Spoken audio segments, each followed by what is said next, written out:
Você sabia que duck pode ser um verbo em inglês? Pois é, duck é pato, mas também é um verbo. Ou sport, porque sport você deve conhecer como esporte, mas também é um verbo em inglês. Pois é, nesse vídeo eu separei 14 palavras que provavelmente você já conhece em inglês, mas que talvez você não saiba que são verbos bem estranhos, mas que uma hora ou outra você vai ouvir alguém usando ou vai precisar usar. Então, vamos lá ver que verbos são esses. E se você está chegando aqui agora, já deixa o seu like, se inscreve aí no canal, clica aí embaixo, ó, inscrever-se, clica lá no sininho também para você receber a notificação quando eu postar um novo vídeo. Bom, vamos começar pelo duck. Duck normalmente significa pato, né, o bicho, e pode ser um verbo, to duck. To duck significa abaixar. Quando você abaixa a cabeça, né, para não bater a cabeça em algum lugar ou porque alguma coisa ia acertar a sua cabeça, você abaixa. Esse movimento eles usam o verbo to duck. Por exemplo, vamos supor que eu tenho 2,10 metros de altura, aí você fala para mim, duck your head or you hit it on the door frame. Duck your head or you hit it on the door frame. Duck your head, abaixa a cabeça, senão você vai bater no batente da porta. Door frame é o batente da porta, tá? I ducked down because the ball was coming toward me. I ducked down because the ball was coming toward me. Eu abaixei porque a bola estava vindo na minha direção. O passado de to duck é ducked, com ed. Então nessa frase eu falei no passado, I ducked down, mas quando você fala rápido a gente acaba juntando, então fica I ducked down. Agora, você deve conhecer a palavra nurse, enfermeira. Sabia que to nurse também é um verbo? Pois é, to nurse em inglês significa amamentar. Então eu poderia falar, she is nursing her baby. She's nursing her baby. Ela está amamentando o bebê. Também dá para usar assim, don't make so much noise. The baby is nursing. Don't make so much noise. The baby is nursing. Então, não faça tanto barulho, o bebê está mamando. Em português a gente fala que o bebê está mamando e a gente fala que a mãe está amamentando, mas nos dois casos em inglês você vai usar o verbo to nurse. Próximo é spring. Spring, que você deve conhecer como primavera, mas também existe o verbo to spring. To spring, sprang, sprung. Esse é um verbo irregular, inclusive. O outro verbo, to nurse, amamentar, é um verbo regular, é só você colocar o ed no final, né? Nursed. Na verdade, só o d, né? Porque o e já tem. Agora, o verbo to spring significa pular, saltar. Isso tem a ver com a ideia que spring também significa mola. Então, se você imaginar, né? Se você apertar uma mola e soltar, ela pula. Então, é essa ideia do spring como verbo pular. Por exemplo, the cat sprang on the mouse. The cat sprang on the mouse. Então o gato pulou em cima do rato. Então aquele pulo do gato assim como se fosse uma mola, né? Que gato tem essa habilidade de pular como se fosse uma mola. Pode ser também I sprang out of bed when the alarm went off. I sprang out of bed when the alarm went off. Eu pulei da cama, pulei para fora da cama quando o alarme tocou. Então o verbo to spring sempre dá essa ideia de um pulo repentino, assim, quando você pula de repente, é to spring. Sport. Sport é esporte, não é? Mas pode ser um verbo também. Você já viu o verbo to sport? To sport é um verbo informal para você falar que você está usando alguma coisa, principalmente para mostrar para as pessoas. Ou quando alguém comenta que você está usando alguma coisa diferente, alguma coisa nova, e as pessoas estão notando isso. Por exemplo, eu poderia dizer, she's sporting a new hairstyle. She's sporting a new hairstyle. Em português seria, ela está usando um penteado novo, ou ela está de penteado novo, né? Então a gente faz esse comentário para dizer que a gente notou que tem algo diferente. He's sporting a new tattoo. He's sporting a new tattoo.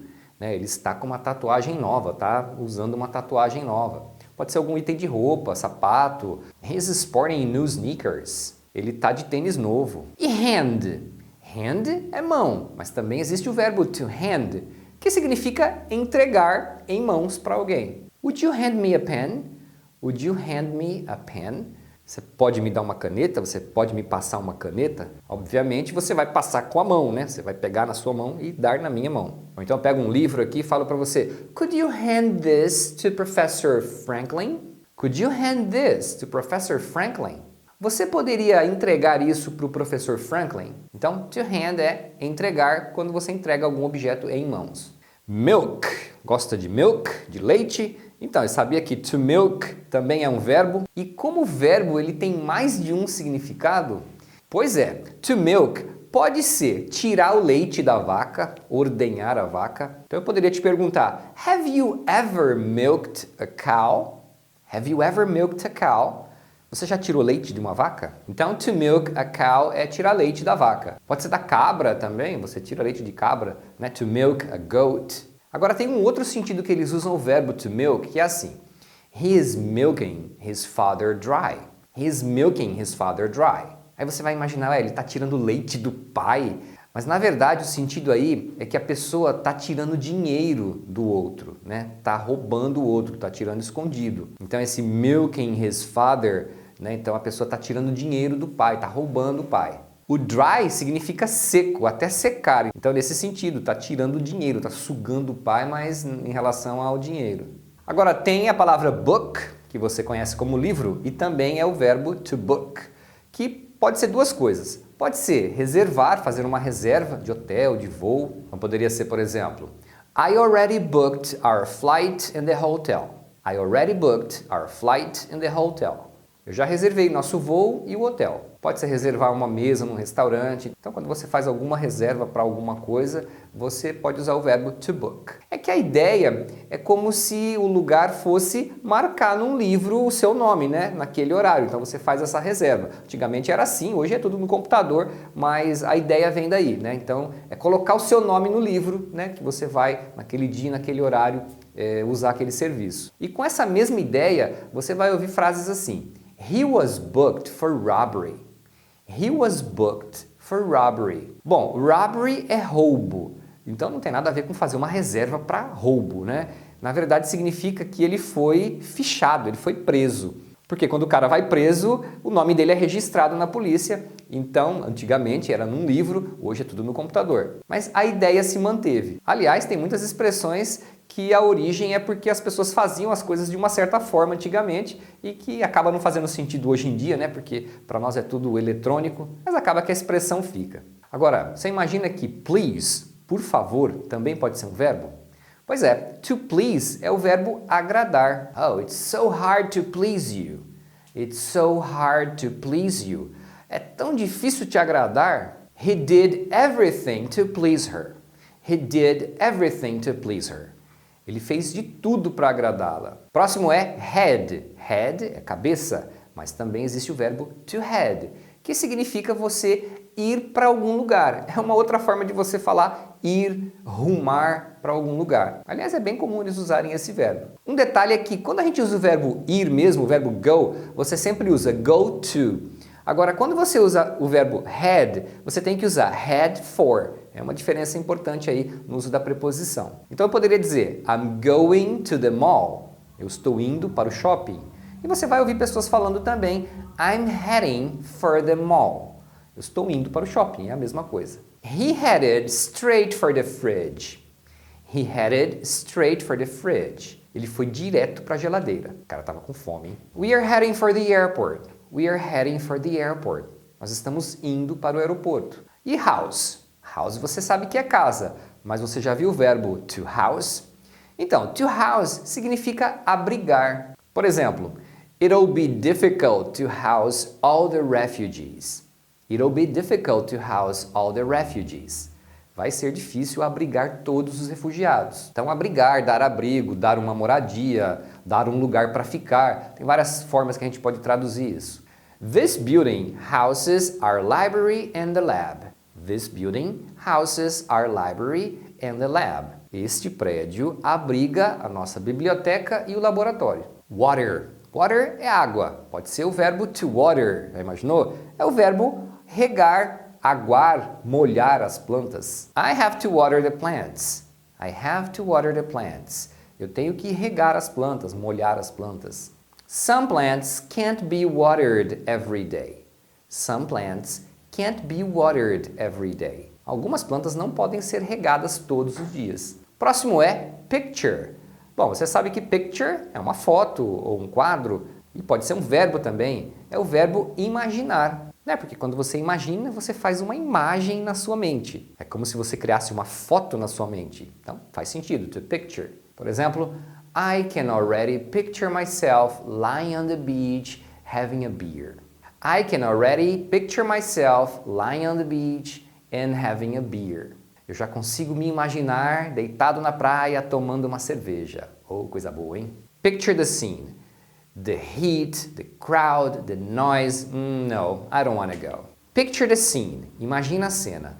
The heat, o calor, the crowd, aquele monte de gente, aquela multidão, the noise, o barulho. No, I don't want to go. Não quero ir. De repente você me convidou para ir em algum evento aí que não vai ser tão legal. E ship? Ship você deve conhecer como navio. Sabia que também é um verbo? To ship. To ship significa enviar encomendas, produtos. A gente usa também despachar, mandar, enviar, quando você está falando de mercadorias, produtos. Por exemplo, they don't ship purchases outside the US. They don't ship purchases outside the US. Eles não enviam compras, pedidos fora dos Estados Unidos. Your order will be shipped tomorrow. Your order will be shipped tomorrow. O seu pedido vai ser enviado amanhã. Ou o seu pedido vai ser despachado amanhã. Agora alguém deve estar pensando, mas não pode usar o verbo send, que é enviar? Você até pode. É que to ship é especificamente quando você envia um produto, uma encomenda, por algum transporte, caminhão, não precisa ser de navio necessariamente, pode ser por avião, caminhão, navio, por qualquer meio de transporte que vai carregar produtos, vai transportar produtos. Então o ship tem esse uso bem específico para esses casos. E tem ainda o file. File você deve conhecer como arquivo, Você tem os seus arquivos no computador, your files, só que file também pode ser um verbo, to file, que significa lixar ou limar. Por exemplo, pode ser usado para você falar das suas unhas. You have to file your nails. You have to file your nails. Você tem que lixar as suas unhas.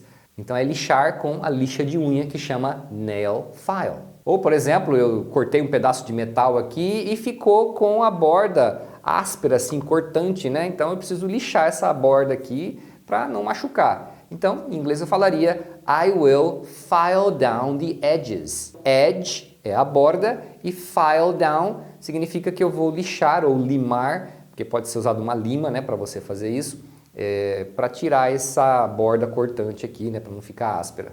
Então é isso, e eu vou deixar aqui do lado um vídeo de um outro quadro que eu estou criando aqui no canal, onde eu ensino vocabulário e frases em inglês fazendo atividades com os meus filhos. Então dá uma olhada lá e me diz o que você achou, se eu devo continuar ou não. Thanks for watching, see you next time.